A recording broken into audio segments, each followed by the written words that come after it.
ဇွဲပင်တော်မှာတက်ရတယ်ဆိုတာထင်တယ်လို့တော့ safe မဖြစ်ဘူးလေရန်နေပြုတ်နေတာလေရန်တိုက်တဲ့အချိန်အကာတွေမရှိရတယ်သတိထားရမယ်အနောက်ပါနည်းနည်းပြန်လန်တက်တယ်ပေါ့ပြန်တယ်ပြောလို့ရတယ်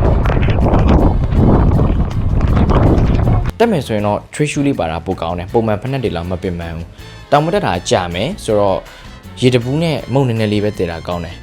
တက်နေနေကွာ motivation အရင်ရလို့မပင်ပန်းဘူးခံစားရဆိုရင်ဒါမျိုးအုတ်နေကလေးမှသွားလို့ရတယ်ကုသိုလ်ရတာပေါ့ CSR ကိုပေါ့ပါလုပ်ချင်တယ်ဆိုရင်လည်းအမိုက်ကောက်ခဲလို့ရတယ် tourist attraction တို့နေရာမျိုးမှာအမိုက်ချရတဲ့သူတွေကတော့စာများများဖတ်မှတော့ရမယ်အစာတော့တခိုင်းခဲ့တဲ့မုတ်တွေကဒီခွေးလေးတွေအတွက်ပေါ့နော်သူကညံကောင်းတယ်အလေလောက်ကစားလို့တောင်တက်တောင်ဆင်လိုက်ပို့မှာလူစကားလည်းနားထောင်တယ်ကရင်လိုပြောရင်တော့ပြန်မပြောဘူးမြန်မာလိုပြောရင်လည်းမပြောပါဘူးခွေးဖြစ်နေအောင်တောင်ဝင်ရောက်သွားတဲ့အချိန်ကျွန်တော်တငယ်ချင်းတွေကိုတွေ့ရမယ်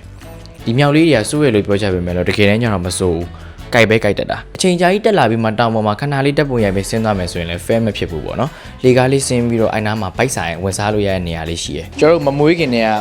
ဖွင့်နေဆိုင်မှာစားမှာပေါ့နော်တက်လို့နေမီဖြစ်တဲ့အတွက်ကြောင့်မလို့အသားတော့မရဘူးစားတော့အကုန်ကောင်းတယ်တောင်ပေါ်မှာဒီဈေးရတဲ့အရသာရအေးနေတဲ့ feeling ရတော်တော်ကြီးကိုမိုက်တယ်လို့ပြောလို့ရတယ်တောင်ပေါ်တက်မယ်ဆိုရင်တော့ဒီအချက်ကတော့စောင့်မှန်ရှာမှန်နေပေါ့နော်နောက်ထပ်ဖန်ဗီဒီယိုတွေမှာပြန်ပြီးတော့တွေ့ပါမယ်